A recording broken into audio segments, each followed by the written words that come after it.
আজকে সত্যি আমি সহ আমাদের সমস্ত নেতাকর্মীদের একটা উচ্ছ্বাস, আনন্দ, এবং এ আনন্দ হলো মানে সুখ হলো বেদনার পরই সুখ।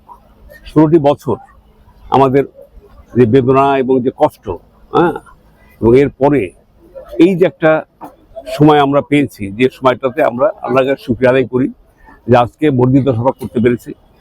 এটা 24-এর আসলে এই অভ্যুত্থান এবং একই সাথে 16 বছরের আমাদের বিএনপি সহ সকল রাজনৈতিক দল, যেগুলো আওয়ামী লীগের বিরুদ্ধে আমরা ছিলাম, বাইরে ছিলাম, যারা ফ্যাসিস্টের বাইরে যারা ছিলাম, তাদের সম্মিলিত অবদান। তো আজকের প্রেক্ষিতে সবচেয়ে বড় আনন্দ যেটা নেতাকর্মীর মুখে আজকে আমি সহ খুব আনন্দ এবং একটা চিত্ত অসম্ভব একটা আনন্দের, সেটা হলো যে ম্যাডাম যে আজকে আমাদের এই বর্ধিত সভার আজকে প্রধান, এবং একই সাথে সভাপতি আমাদের প্রিয় নেতা তারেক রহমান। এটা একটা অসম্ভব একটা সম্মিলন, এবং সম্মিলন এবং সম্মেলন, এটা মিলনের মেলবন্ধন যেটা বলে, এই বন্ধনটা অসম্ভব সুন্দর।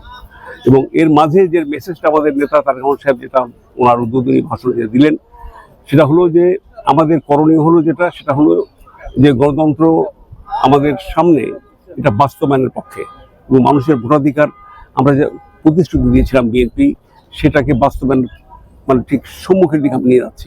এবং এটার বাস্তবায়ন কিসে? ভোটে। এবং জনগণের ভোট দিতে পারেন 16টি বছর, সেই ভোটের অধিকার তার ফিরে পাচ্ছে। এবং সেই অধিকার ফেরাবার জন্য আমাদের মতোই, নেতাকর্মীর মতোই সাধারণ জনগণ আমাদের চেয়ে বেশি উৎফুল্ল, কারণ তারা ভোট দিতে পারবে। তো সেটাকে লক্ষ্য করে আজকে আমাদের যে এই সমস্ত ষড়যন্ত্র তো আছেই, জানেন আপনারা, বিদেশি ষড়যন্ত্র আছে, দেশি ষড়যন্ত্র আছে, এর মাঝে আমাদেরকে মোকাবিলা করে চলতে হবে।